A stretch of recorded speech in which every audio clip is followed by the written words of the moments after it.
Ang susunod na programa ay rated PG. Patnubay at gabay ng magulang ay kailangan sa mga batang manonood. Meteorite ang tawag sa bato na nahulog dito sa lupa mula sa kalawakan. Kami magkakaibigan, nagtatanim na kami ng mga ulam like yung ampalaya, eggplant, pati ka ng kamatis para may pang-ulam kami sa aming mga kapatid namin. Katulad ng nakuha ng mga best friend dito sa Puerto Princesa, ipinasuri.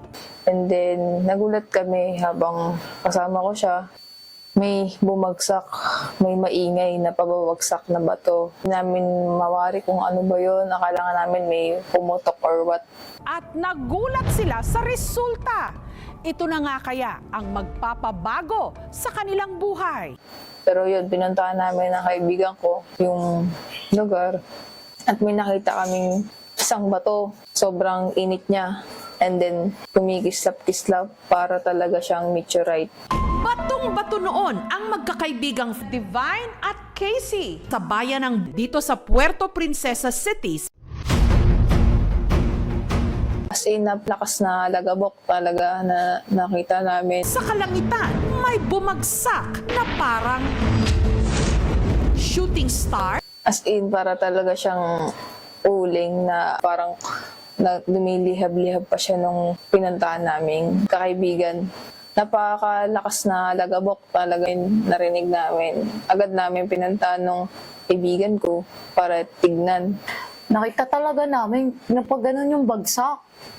Kala ko nga, di totoo yung ganun eh. Yung pala, meron pala talaga sa totoong buhay nun. Tinungo nila ang pinagbagsakan nito.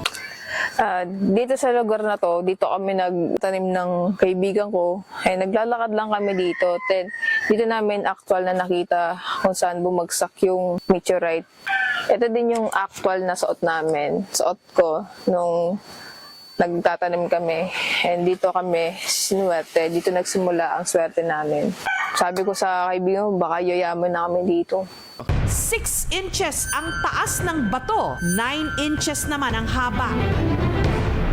Ito yung actual na video na nagka-idea kami na akala namin guni-guni lang lahat pero totoo palang yayaman kami dahil sa meteorite.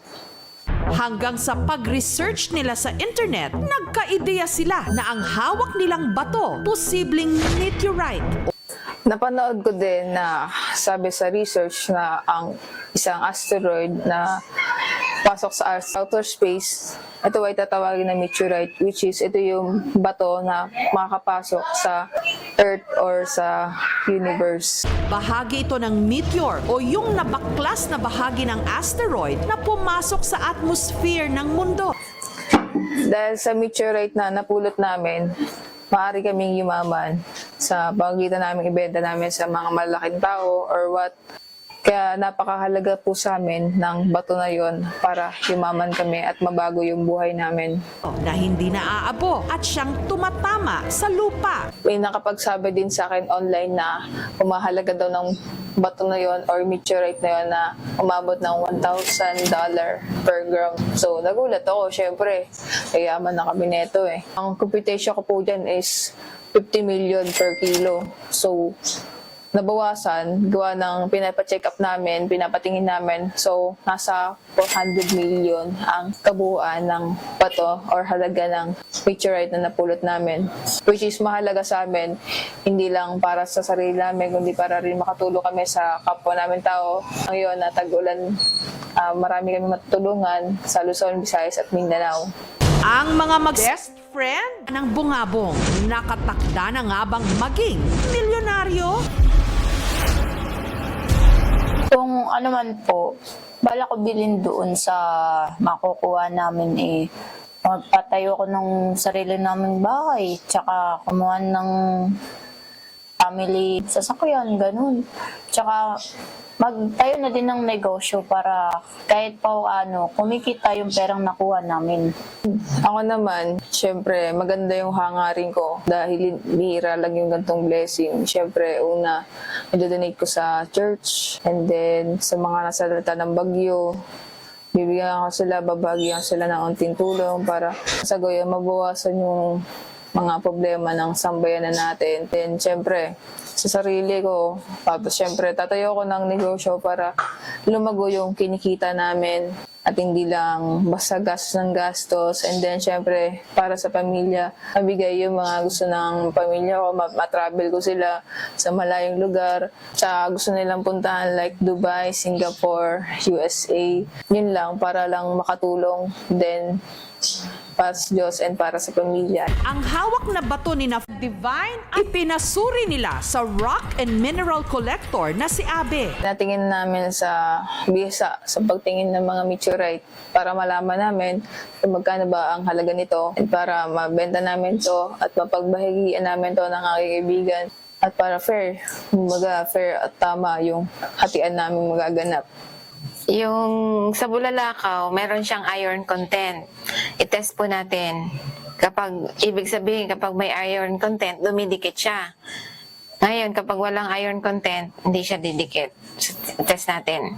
Ayos siya matanggal. Pag galing sa bulalakaw, meron siyang iron content. Kaya kapag idinikit mo siya, hindi siya talaga matatanggal. Pero kapag natanggal siya, ibig sabihin, hindi siya galing sa bulalakaw. Tingnan natin na ang galing sa bulalakaw. Oops, ayaw matanggal. Ayaw matanggal. Tingnan naman natin itong isang batong ito. Ipapatong ko lang ha. Ipatong ko. Tingnan ko kung ang didikit. Ay, hindi naman dumikit eh. Wala. Wala siya. Hindi siya galing sa bulalakaw. Ito, galing to sa kahoy. Diba, ito yung galing sa bulalakaw, nag-magnet siya. Pero yung galing sa kahoy, hindi siya mag-magnet kahit anong gawin natin. Tingnan nga natin. Ay, hindi talaga. Dahil galing nga sa kahoy. Ibig sabihin, kapag sa kahoy siya, wala siyang attraction. Parang tulad din ng pag-ibig. Kapag walang attraction, walang intimate. Kaya hindi siya madidikit. So, ganun to. Tingnan mo, hindi siya dumidikit kasi wala siyang intimacy. Ito, nakapasa ito sa iron test at saka magnet test. Para makasigurado po tayo, pwede po nating ipa-check sa ibang bansa. Ipadala po natin ang samples na ito. Galing sa bulalakaw, ang bigat. So, ang nagkakahalaga po ito ng 8 million pesos. So, napakalaking halaga po nito. Sinubukan daw nila itong i-alok. Sinubukan namin i-alok to ng kaibigan ko, syempre, para malaman namin kung magkano ang halaga nito. Pero wala kaming nalaman kung sino ba ang legit na nabili ng bulalakaw. Kasi minsan niloloko kami ng buyer na 1,000 lang to, bili namin ng 1,000. Syempre kami, hindi kami napayag.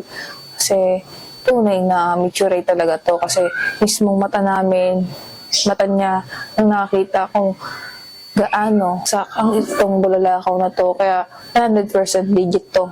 Kaya hindi namin inasa sa mga tao sa social media kung magkano pala halaga nito. Kaya nagpatingin talaga kami sa isang specialist para hindi kami magoyo.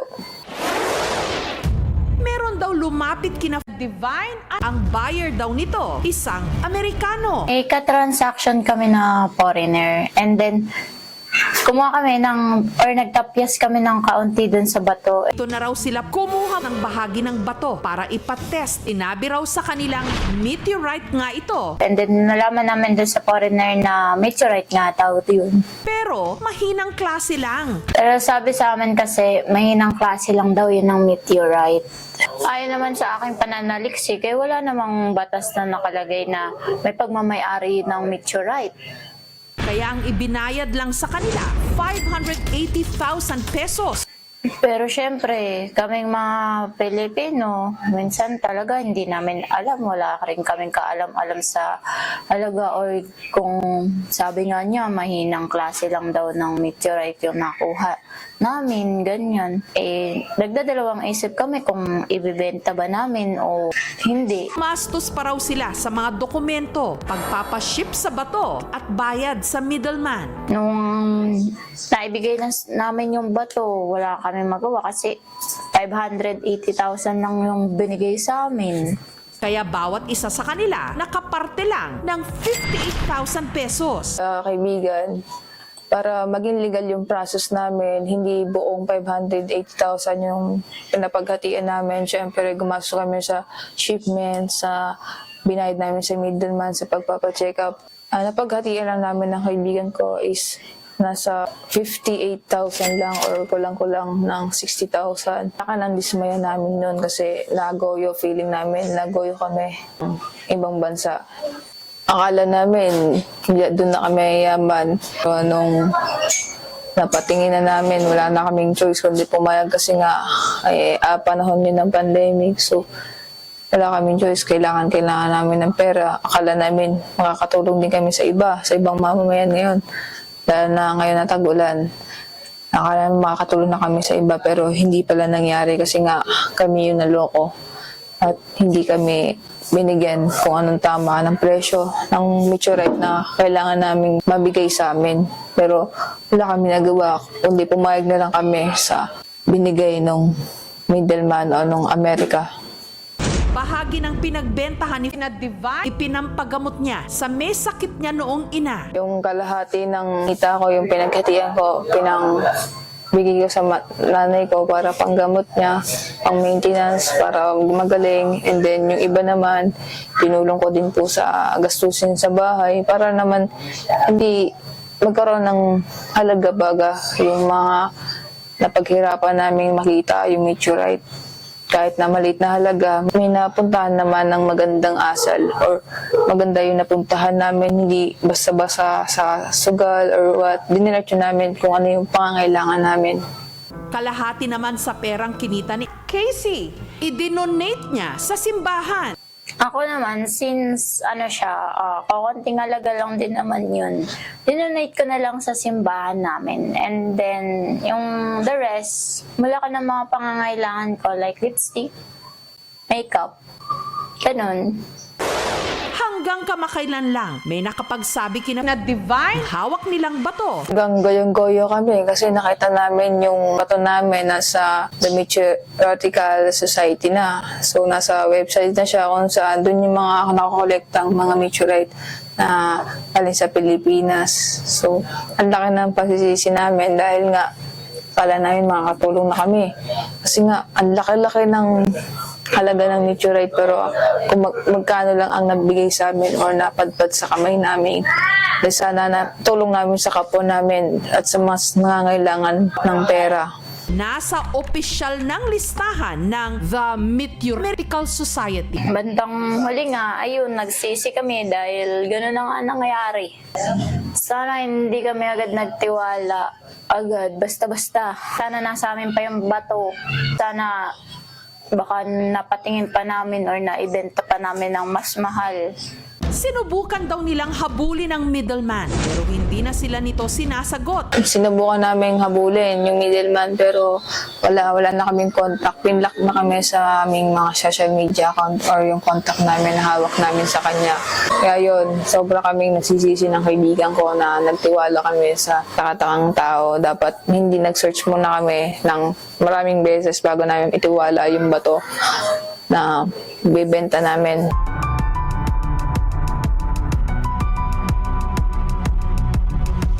Usap namin yung regalo pero wala talaga. Hindi namin akalain na hindi namin matatagdagan yung halaga ng meteorite. Siyempre kami sana taasan pero wala Nakapag-deal na kami, nabayad na yung transaction and then wala na talagang pag-asa. Ang sa amin lang, sana soon sa makaka-transaction nyo, kung may makita man ulit kayo na meteorite, pag basta-basta kayo may ipagdila na kapag napakaliit na halaga ng pera ang inyong ibibigay sa inyo. Kailangan natin mag-isip muna, itanong sa iba pang tao dahil wala namang masama doon. And then, para hindi tayo matapakan ng ating mga ibang lahi, para na rin sa ating kakapanatag ng ating isip. Mapapayo ko lang sa mga susunod na may mahal. Halimbawa lang na may makakuha ulit dito sa Pinas ng ganun. Maging kayo, alerto, mapanaliksik, and wag basta-basta magtitiwala. Yun lang. And kung sakasakali man, maghintay kayo ng tamang panahon. Huwag niyong biglain. Huwag niyong yan na, malaki na to kahit talagang. Ang pera kasi nag-iibang balinan. Tumataas, merong bumababa. Ayan. Lalo na kapag ibang bansa yung bumibili sa inyo. Magkakaiba tayo ng currency kaya dapat marunong kayo. Yun lang. Kinukot siya noon na ngayon hinahangaan dahil sa kanilang transformation.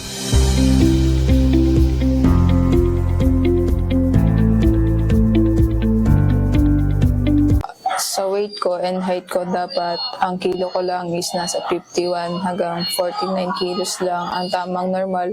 Para masabi ako ay normal lang. Taon-taon ding New Year's resolution ni Abigail ang pagpapapayat.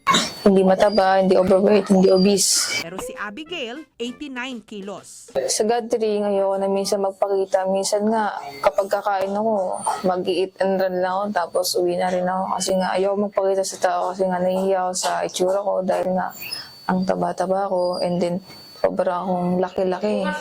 And asar-asar nila sa akin kasi nga sobrang laki ng katawan ko noon. Sabi nila sa akin na, uy, ang taba-taba mo na, ba't ganyan ka? Kaya dati naman, hindi ka naman ganyan ng bata. Siyempre ako, nangihina yung self-esteem ko and yung confident ko kapag nakakarinig ako ng mga ganong salita na nakakababa ng self-esteem bilang tao at bilang babae. Siyempre, nahihiya ako sa sarili ko. Ayun, yung mother ko, siyempre, lagi na nasa ibang bansa. Every 2 years siya nauwi. And every 2 years siyang wala sa bahay. So, kapag uwi siya dito, lagi rin ako sasabihin ng nanay ko na, ang taba mo na. At anak, hindi ka namang din dati, anak. Pero ngayon, ang cute-cute mo na, para ka ng teddy bear. Maging sa kanilang eskwela, tampulan daw siya ng tukso. Nako, kahit sa school, sabihin ako na balyena. Minsan nga, unggoy pa nga eh. Kasi nga, yung ilong ko is para daw unggoy. Naglakad ako sa hallway noon. Tapos nakita nila ako, oh, yan, laki mo na. As a joke, naglalakad ako, sabi nila, tug, pakitug. Parang sinasabi nila sa akin na ang laki-laki ko.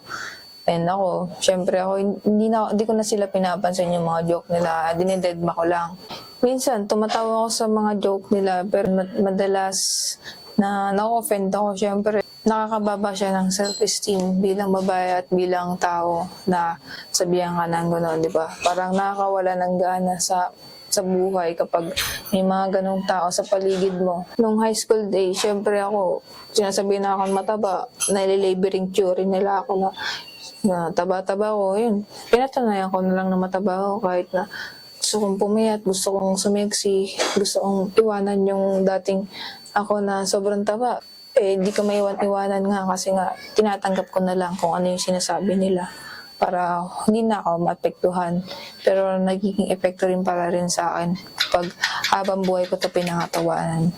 And naisip ko rin na sana magbago ako, sana maisip ako magpapayat. Ako, pag nagpipicture ako, hindi ako nagpipicture ng whole body. Lahat ng mga picture ko is half body or hanggang ulo lang, hanggang dibdib lang.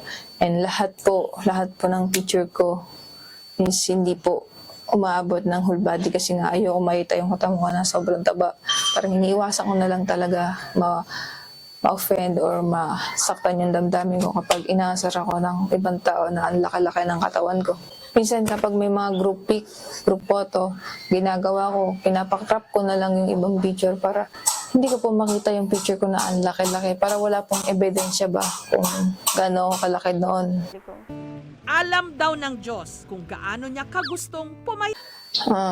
Alam ng Diyos kung gaano ako gustong magpapayat noon. Tinry ko mag-jogging, wag kumain ng rice, wag kumain ng pasta, wag kumain ng chicheria, fries, burger, lahat na iniwasan ko para magpapayat ako and para mawala yung bully nila sa akin. Yung mga bagay na yun, ginagawa ko para sa acceptance ng iba. Hindi ko ginagawa para sa akin.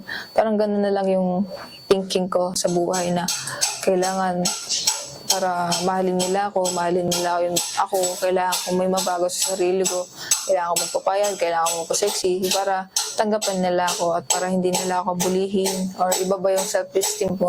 Parang inisip ko na parang sa akin yung problema, hindi sa kanila, para mabago yung sarili ko. Nang dahil sa panunukso ng kanyang pinsan na si Gino, itinaga niya sa bato. Magjejeta na talaga siya. Talagang sinumpa ko talaga sa bato na magpapapayag na talaga ako dahil sa pinsan ko na ininsulto ko. Summer kasi noon, so nakita ko yung mga relatives ko, so nakita ko yung pinsan ko.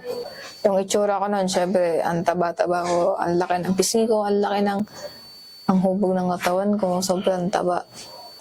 Syempre kami, sama-sama kami noon, nakikita ko. Tapos nakita niya ako at may sinabi sa akin. Yun nga, syempre, kami magkaka-mag-anak, tabi-tabi kami. Tapos sabi ng pinsan ko, ano ba yan, niloloko mo lang yung sarili mo. Niloloko mo lang, hindi ka naman papayat. Syempre ako, talagang dinibdib ko talaga yung kasi mismong kamag-anak ko, kaldugo ko yung nagpapaganon sa akin, na binababa yung self-esteem ko. Kaya sabi ko sa sarili ko na talaga magpapapayat na talaga kahit anong mangyari. Tapos, ang lakas-lakas pa ng pagkasabi niya, syempre narinig ng iba kong kamag-anak. Yun nga, talagang umiyak talaga ako nun sa CR. Dito talaga nilabas yung sama ng loob ko. Hindi siya taya, kundi yung puso ba. Umiyak ka talaga ako kasi nga sa pag-aano sa akin, pangbubuli sa akin, na hindi lang ng pisang ko, kundi ang ibang tao. Mas masakit talaga kapag mismong kamag-anak ko yung nagsabi sa'yo na ang laki-laki mo na. Kasi mula nung summer, doon ko na pinumpisahan ko na magpapayat ako. Binago ko talaga yung routine ko, pagkain ko, lahat-lahat. Nag-dieta na ako, nag-fasting na ako, lahat-lahat. Simula nung summer na yun, sinimulan ko na kasi nga gusto ko pagpasok ko sa next school year, talagang magugulat sila sa akin na nagbago na ako, hindi na ako kagaya dati na sobrang malaking tao, sobrang laki, parang hindi na makatayo kapag nakahiga na, ganun yung gusto ko mangyari, gusto ko mapawaw sila sa akin kapag nangyari yun. Nagkaroon na ako ng time sa sarili ko, sa gym, isa pa yan. Sabi sa akin ng kasama ko sa gym, ang taba-tama, ba't ka nag-gym dito, hindi ka bagay dito. Nag-emote talaga ako sa may bathroom. Wala akong na-choice, kundi umiyak na naman ng umiyak. Talagang lahat ng pang-aasar nila sa akin, dinibdib ko para talagang pumayat ako. Ayoko talaga na pagsabihan ako ng patapa ako.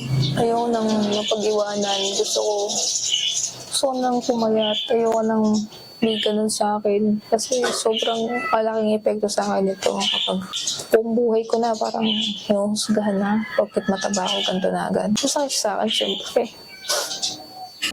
Pero seryoso si Abigail sa kanyang fitness journey. Ayoko na talagang balikan yun eh. Kasi ang sakit-sakit sa dibdib. Katunayan, makalipas lang ang 6 na buwan, ito na si Abigail ngayon. Parang may tinik sa dibdib ko na hindi ko maintindihan. Kasi nga, hindi ko mawari lahat na lang ng negative comments. Pambababa ng self-esteem, lahat na natatanggap ko. Mula 89 kilos, 50 kilos na lang. Ako, mahilig ako sa mga makeup, sa mga gym equipment, and then lagi na po akong nasa gym nan. Lagi ako nagbubuhat ng naglagay po ako ng deadlift or nagdadumbbell para magkaroon po ng muscle yung aking braso. Nung una, hindi ko ma-imagine na dati puro pagkain, puro kanin yung hinahawakan ko ngayon. Pero ngayon, puro makeup na, puro dumbbell na, puro barbell na yung binubuhat ko, puro roof, yung mga equipment sa gym. Hindi ko ma-imagine na dadating sa point na gano'n. Dati kanin ang hinahawakan ko, talagang malaking pagbabago yung nangyari sa buhay ko noon. Ang dating ang nanunukso sa kanyang sina-divine o #fitfluential o inspirasyon na ngayon, si Abigail. Nagsimula akong tuksoin siya nung tumalba na rin ako 6 years ago. Then, ayun na nga, naging siya sa akin, naging inspirasyon ko siya para magpapayat na rin, maging healthy na rin at the same time. Sa pagbabago niya, ayun, malaki yung inspiration, malaki yung naging impluwensya niya sa iba para magkaroon sila ng courage or mahikayat din sila na maging healthy, mag-gym, mag-exercise, and ayan. And yes, sobrang proud ako sa kanya dahil nagawa niya yun. Sa journey ko na pagpapapayat, talagang ang number one rule para mabago mo yung sarili mo is yung ma-accept mo kung ano yung itsura mo, kung ano yung kalagayan mo ngayon, para mabago mo siya ng unti-unti.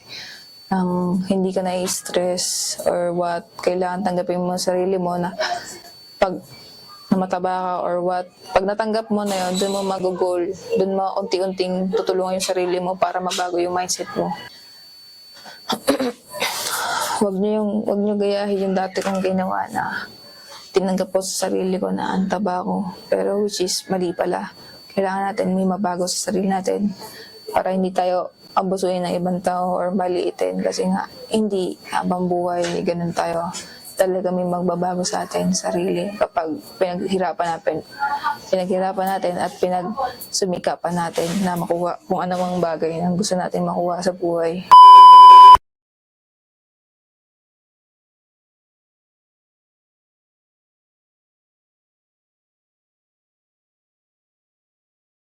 Yo mga barako, so ang nakapanood nyo ang video ay para di lamang, no? At kung bago ka lang dito sa ating YouTube channel, huwag mong kalimutan mag-subscribe at i-click na notification bell para lagi kayong updated sa ating mga video. At syempre, huwag nyo kalimutan i-like yung video na to at mag-comment kung anong lugar kayo nakatira, kung saan probinsya kayo nakatira, like Luzon, Visayas, or Mindanao. So yun lang mga barako, thank you so much sa pananood nyo at I hope na natuwa kayo or nabigyan kayo ng inspiration sa video na to or natawa kayo. Disclaimer lang natin na video na to ay parody lamang, no? Hindi to totoo kay MJS. Kaya salamat sa pananood nyo lang. Maraming salamat sa suporta nyo. Yun lang, bye-bye.